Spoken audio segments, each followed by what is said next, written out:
नमस्कार, प्रादेशिक समाचार के साथ मैं आराधना कुमारी। राज्य सरकार उन्नति का पहिया योजना के तहत सरकारी विद्यालयों में 8वीं कक्षा में पढ़ने वाले विद्यार्थियों के बीच साइकिल का वितरण किया जा रहा है। इस सिलसिले में हजारीबाग जिले के केरेडारी प्रखंड में विधायक अंबा प्रसाद ने साइकिल वितरण योजना का शुभारंभ किया। इस दौरान 260 छात्र छात्राओं को साइकिल दी गई। मौके पर विधायक ने कहा कि शिक्षा के क्षेत्र में यह पहल काफी सराहनीय है। रांची क्षेत्र के आईजी अखिलेश झा ने कल देर रात रांची के ग्रामीण क्षेत्रों की सुरक्षा व्यवस्था का औचक निरीक्षण किया। इस दौरान उन्होंने कार और बाइक चालकों की चेकिंग भी की। निरीक्षण के दौरान आईजी ने ड्यूटी में तैनात पुलिसकर्मियों से भी कई जानकारियां ली। अखिलेश झा ने आज बताया कि पेट्रोलिंग और पुलिस स्टेशन में पदाधिकारी कैसे काम करते हैं, इन सब विषयों पर समीक्षा की गई है। इस दौरान कई दिशा निर्देश भी दिए गए हैं। अपराध प्रभावित क्षेत्र में ज्यादा पेट्रोलिंग करने का निर्देश दिया गया है। भारत निर्वाचन आयोग की एक टीम आज 2 दिवसीय दौरे पर रांची आ रही है। पतरातू में यह टीम 2 दिनों तक विधानसभा चुनाव की तैयारियों की समीक्षा करेगी। वरिष्ठ उपचुनाव आयुक्त नितेश व्यास की अध्यक्षता वाली इस टीम में 6 अन्य अधिकारी भी शामिल हैं।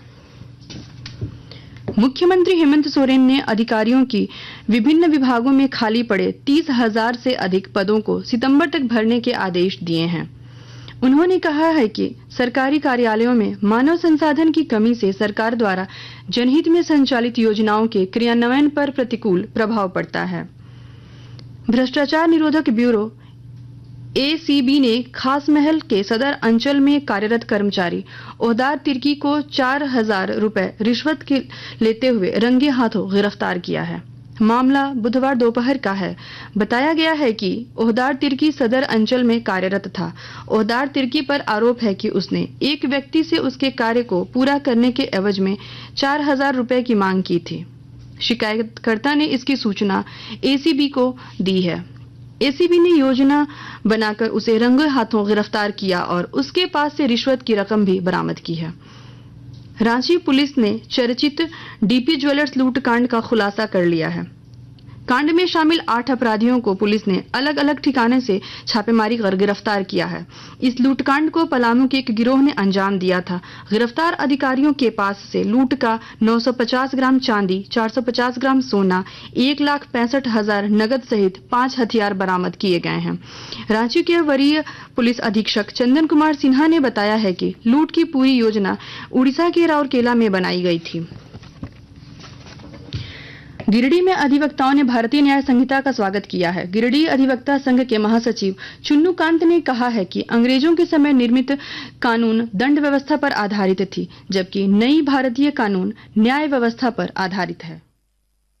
कि सबसे बड़ी बात तो ये है कि आप अगर देखेंगे तो कानून जब बना था, जिसको हम लोग कहते थे कि उस पर अंग्रेजों की छाप, पेनल कोड मतलब दंड के लिए व्यवस्था थी। और अपने यहाँ जो ये कानून है ये न्याय के लिए, न्याय संहिता है, नागरिक सुरक्षा न्याय संहिता, साक्ष्य अधिनियम, तो ये तमाम चीजें जो है वो अपने मुल्क की, अपने संस्कृति की छाप है। हमारे यहाँ का कानून किसी को दंड देने के लिए नहीं है, हमारे यहाँ का कानून किसी को न्याय दिलाने के। इसलिए सबसे पहले तो मैं इस कंसेप्ट का, इस विचारधारा का स्वागत करता हूँ। और कानून तो रोज बनने का, संशोधन करने का चीज है। बहुत सारी चीजें हैं इसमें जो बहुत ही सुंदर है, वो लोगों में सुधार लाने के लिए, उनकी सुरक्षा के लिए। इसलिए दृष्टिकोण से अगर आप देखेंगे तो ये कानून बहुत ही सुंदर है और मैं इसका स्वागत करता हूँ। रही बात कुछ चीजों का, तो हमने पहले भी कहा कि कानून संशोधन की चीज है, हर दिन बदलता है, हर चीज नई जब आती है उसमें व्यवस्थाएं नहीं। इसलिए 1 जुलाई से ये कानून लागू हुआ है, हम इसका स्वागत करते हैं। सरायकेला खरसावां जिले के आदित्यपुर स्थित एनआईटी जमशेदपुर में एनसीसी की 37वीं बटालियन की ओर से आयोजित 10 दिवसीय अंतर ग्रुप गवर्नर बैनर सह संयुक्त वार्षिक प्रशिक्षण संपन्न हो गया। शिविर में कोल्हान प्रमंडल के 39 शिक्षण संस्थानों और एनसीसी ग्रुप मुख्यालय रांची की सभी 8 एनसीसी बटालियनों के 687 कैडेटों ने प्रशिक्षण प्राप्त किया।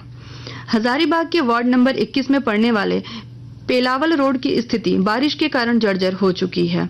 इसको देखते हुए भाजपा नेता प्रदीप प्रसाद और कार्यकर्ताओं ने आज सड़क का निर्माण किया। उन्होंने अलकतरा, चिप्स और गिट्टी के साथ श्रमदान कर सड़क का निर्माण किया। राज्य में कमजोर पड़े मानसून ने फिर से रफ्तार पकड़ ली है। राजधानी रांची समेत कई जिलों में बारिश शुरू हो गई है। मौसम विभाग ने 15 जुलाई तक राज्य में बारिश का पूर्वानुमान व्यक्त किया है। इस दौरान कुछ स्थानों पर वज्रपात की भी चेतावनी जारी की गई है। इसके साथ ही आकाशवाणी रांची से प्रादेशिक समाचार का ये बुलेटिन समाप्त हुआ। नमस्कार।